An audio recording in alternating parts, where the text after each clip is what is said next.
क्या हाल है दोस्तों, कैसे हैं? मैं हूं बिलाल और हम सीख रहे पाइथन। तो चले शुरू करते हैं। मैं आ जाता हूं अपने वीएस कोड के ऊपर और आज की वीडियो में हम जानेंगे इनहेरिटेंस के बारे में। Inheritance allow us to define a class that inherit all the method and properties from another class। मतलब क्या है कि जब हम कोई क्लास बनाते हैं जिसके अंदर हम कुछ प्रॉपर्टीज और मेथड डिफाइन करते हैं, उसके अगेंस्ट एक और क्लास बनाते हैं जिसके अंदर भी सेम मेथड और प्रॉपर्टीज है, चंद एक एडिशनल को छोड़ के। तो ये कहते हैं, पाइथन कहता है कि आप जो है पूरा एग्जैक्ट वही चीज आप डिफाइन ना करें, बल्कि आप इनहेरिट कर दें अपनी कोई पेरेंट क्लास से कर चीजों को, प्रॉपर्टीज को, मेथड को अपने पास इनहेरिट कर दें और उसके बाद जो कोई एक्स्ट्रा चीजें हैं वो देना चाहें तो वो दे दें, ताकि आपका कोड कम हो जाए। क्या मतलब हुआ? जैसे लाइक हमने क्लास बनाई जिसमें हमने प्रॉपर्टी दे दी नेम और एज, और इसी तरह हमने दूसरी क्लास बनाई, उसको भी प्रॉपर्टी दे दी नेम और एज, और इसके साथ एक और प्रॉपर्टी दे दी हॉबी की। तो इसके अंदर नेम और एज कॉमन है दोनों में, तो हम जो है एक को पेरेंट बना देंगे और दूसरी को चाइल्ड बना देंगे ताकि इसकी क्लासेस आ जाए, इनहेरिट हो जाए, और दूसरी के अंदर सिर्फ हम हॉबी को डिफाइन करेंगे। तो इसको कोड से समझते हैं, बहुत ही ज्यादा आसान है। मैं एक कोड बनाता हूं, एक क्लास बनाते हैं। क्लास के लिए एक रिजर्व कीवर्ड था क्लास के नाम से, उसके बाद क्लास का नाम, पहला जो कीवर्ड है वो पहला कैरेक्टर बड़ा रखना है हमें, तो मैं लिखता हूं पर्सन, और पर्सन के बाद हम जल्दी से इसको एक क्लास बनाते हैं डेफ। डेफ के बाद इसका कंस्ट्रक्टर, कंस्ट्रक्टर का नाम है इनिट जो कि फिक्स है, ये कुछ पैरामीटर लेता है लाइक सेल्फ जो कि एडिशनल है। उसके बाद मैंने कहा नेम और फिर एज, ये दो पैरामीटर मैंने इसको पास कर दिए, सॉरी तीन पैरामीटर इसको पास कर दिए। फिर मैं कहता हूं भाई सेल्फ डॉट नेम की जो वैल्यू है वो होगी नेम, और इसी तरह सेल्फ डॉट एज की जो वैल्यू है वो है एज। इस तरह मैंने एक क्लास बना दी, ठीक है। इसके साथ एक मेथड भी बना देते हैं, मेथड बना देते हैं डेफ वेलकम के नाम से, इसका एक पैरामीटर है सेल्फ, और ये क्या करेगा? ये कुछ नहीं करेगा भाई, ये सिर्फ प्रिंट करेगा वेलकम मैसेज, ठीक है, वेलकम मैसेज, वेलकम, और उसका नाम प्रिंट कर देगा, किसका? सेल्फ डॉट नेम, जिसका भी ऑब्जेक्ट होगा उसका नाम प्रिंट कर देगा। अब मैं क्या करता हूं, एक क्लास बनाता हूं।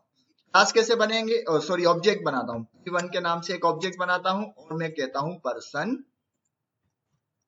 और यहां पे मैं लिख लेता हूं बिलाल, और इसकी एज है 40, और यहां पे इसको प्रिंट कर लेते हैं, प्रिंट p1 डॉट नेम, उसका मेथड कॉल कर लेते हैं p1 डॉट वेलकम, ठीक है। ये मैंने जल्दी से एक क्लास बना के उसका एक ऑब्जेक्ट बना दिया और इसको प्रिंट करके देखते हैं, ठीक है।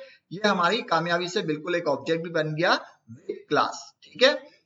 अब मुझे क्या चाहिए? अब मुझे चाहिए मैं एक और क्लास बनाता हूं। अब मैं एक और क्लास बनाता हूं, किसके नाम से? मैं एक रिजर्व कीवर्ड है क्लास, और मैं बनाता हूं स्टूडेंट। स्टूडेंट के अंदर क्या होता है?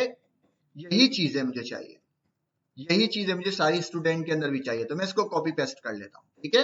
मैंने इसको कर दिया कॉपी और यहाँ पे कर दिया पेस्ट, और अब मैं कुछ नहीं करता, इस पर्सन की जगह में लिखता हूं स्टूडेंट, और अब देखता हूं क्या मुझे मेरा ऑब्जेक्ट मिलता है। तो मैं अगर कोड चलाऊं तो मुझे मेरा ऑब्जेक्ट इसी तरह से मिल गया जिस तरह से मुझे पर्सन में मिल रहा था। बट ये देखो कि जब हमारा दोनों कोड एक जैसा ही है तो हम क्यों कॉपी पेस्ट करें? हम कोई ऐसा मैकेनिज्म क्यों नहीं यूज करें जिसमें हमारा कोड आसान हो, और ज्यादा बेहतर हो, और ज्यादा रीडेबल हो? तो भाई ये कहता है कि कुछ ना करो, ये सारी चीजें जो है ना आप मिटा दो, ये सारी चीजें जो है आप मिटा दो।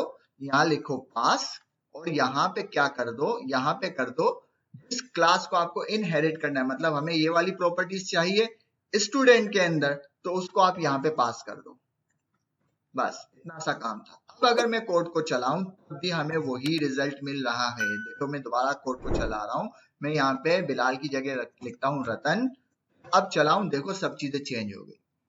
अब कितना सारा कोड कम हो गया, रीडेबल भी हो गया। अब सवाल ये पास क्यों लिखा है? पास को हम कमेंट कर देते हैं या मिटा देते हैं, समझ लो मिटा दिया। अब अगर मैं कोड को चलाऊं, अब अगर मैं कोड को चलाऊं तो एरर आ जाएगा। क्यों एरर आ जाएगा? उससे बॉडी में कुछ चाहिए क्लास की, तो हमने कहा बॉडी में कुछ है नहीं, फिलहाल एम्प्टी है, तो उसके लिए कीवर्ड है पास, कि भाई फिलहाल पास है, आगे जाए आप इसके ऊपर वर्किंग शुरू करें, आप आगे काम करें। तो यहां तक बात समझ में आ गई है? बिल्कुल ठीक है। दोबारा मैं कोड चलाता हूं, यहाँ पे बात मुझे पूरी समझ में आ गई। अब हम क्या करते हैं कि भाई हम इसका भी एक कंस्ट्रक्टर फंक्शन बना सकते हैं। इसका भी एक कंस्ट्रक्टर फंक्शन बना सकते हैं, बात वही होगी, डेफिनेशन वही है, डेफ अंडरस्कोप अंडरस्कोप इनिट अंडरस्कोप अंडरस्कोप और इसे कॉल कर दिया और लिख दिया सेल्फ। अच्छा सवाल यह कि यहाँ पे फिर मुझे जब मैंने इनहेरिट कर दिया तो मुझे इसमें कंस्ट्रक्टर फंक्शन की जरूरत क्यों पड़ रही है, इसमें कंस्ट्रक्टर बनाने की जरूरत क्या पड़ रही है? भाई देखो मुझे जो है ये दो क्लास तो सॉरी ये दो एट्रीब्यूट तो चाहिए, नेम चाहिए, एज चाहिए, लेकिन मुझे कुछ और भी चाहिए, मुझे ईमेल भी चाहिए। अब मैं ईमेल कैसे दूं? ईमेल के लिए फिर जाहिर है आपको कंस्ट्रक्टर बनाना है। कंस्ट्रक्टर बनाने के लिए आप कहेंगे भाई नेम आ गया, एज आ गई और हमने कहा कि ईमेल भी आ गई, तीन चीजें आ गई। तो तीन चीजें तो आ गई लेकिन दो चीजें तो हमारी जो है पेरेंट की है, हमारी उस क्लास की है जहां से हमने इसको इनहेरिट किया है, ये तो हमें वहां पास करनी है। और ईमेल जो है हमारा है, तो वो तो बात सही है कि चलो भाई ईमेल सेल्फ डॉट ईमेल कर दिया और ईमेल की वैल्यू आ गई ईमेल, यहां तक तो बात सही है। लेकिन ये बाकी नेम और एज कहाँ जाएगा? भाई नेम और एज कहीं नहीं जाएगा, यही रहेगा। हम क्या करेंगे, हम कहेंगे कि भाई सुपर डॉट इनिट, समझाता हूं अभी, इनिट और यहां पे हम पास कर देंगे नेम और एज। अब ये सुपर डॉट इनिट क्या है? सुपर डॉट इनिट जो है, सुपर डॉट इनिट जो है ये जो रिफर करेगा ये वाला फंक्शन कॉल होगा। अपनी पेरेंट क्लास का जो फंक्शन है इंस्ट्रक्टर फंक्शन, कंस्ट्रक्टर फंक्शन, वो कॉल करेगा। सुपर कीवर्ड जो है इसको रिफर करता है अपनी पेरेंट क्लास के कंस्ट्रक्टर फंक्शन को। तो इसको हमें क्या पास करना है? नेम और एज पास करनी है, जो हमने इसको कर दिया। सिंपल है, इसको ऐसे भी लिख सकते हैं और इसको ऐसे भी लिख सकते हैं, अगर आपको जैसा आसान लगे वैसा लिखें, ठीक है। पर्सन, पर्सन मतलब ये वाला पर्सन, सुपर मतलब तब भी ये पर्सन, ठीक है, जो भी इसका पेरेंट है वो है। तो जैसे आपको अच्छा लगे वैसा ही लिख दे, मुझे सुपर अच्छा लग रहा है, मैंने सुपर लिख दिया। अब हम देखते हैं क्या हम करते हैं, यहाँ पे ईमेल देता हूँ abc@abc.com और यहाँ पे मैं नेम की जगह एक नेम के साथ क्या करता हूँ, ईमेल भी ले आता हूँ, ईमेल, और इसकी एज भी ले आते हैं, एज, ठीक है। अब चला के देखें, हमें क्या रिजल्ट मिलता है।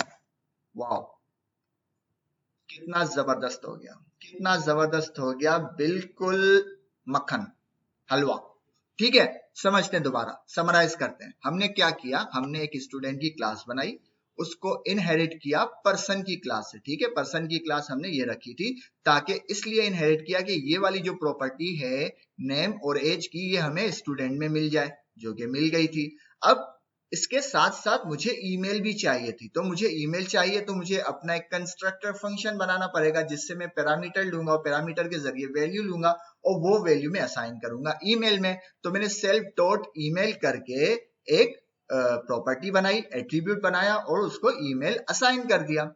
अब फिर मुझे नेम और एज भी चाहिए, जो कि मुझे पास करना है अपने सुपर की क्लास के अंदर, जहां से मैंने इनहेरिट किया है किसको, नेम और एज को। तो मुझे अपने कंस्ट्रक्टर फंक्शन के अंदर नेम और एज भी लेना पड़ेगा, किसी से डेटा लेना पड़ेगा नेम और एज का। तो मैंने डेटा ले लिया और मैंने कुछ नहीं किया, मुझे इससे ये वाले फंक्शन के अंदर कॉल करना है, मतलब इस फंक्शन तक ये डेटा पहुंचाना है। तो उसका तरीकाकार है ये कि आप सुपर डॉट इनिट करो या फिर पर्सन डॉट इनिट करो। पर्सन मतलब क्लास, जो क्लास का नाम है क्लास, फिर डॉट इनिट, सॉरी अंडरस्कोप अंडरस्कोप इनिट, फिर अंडरस्कोप अंडरस्कोप।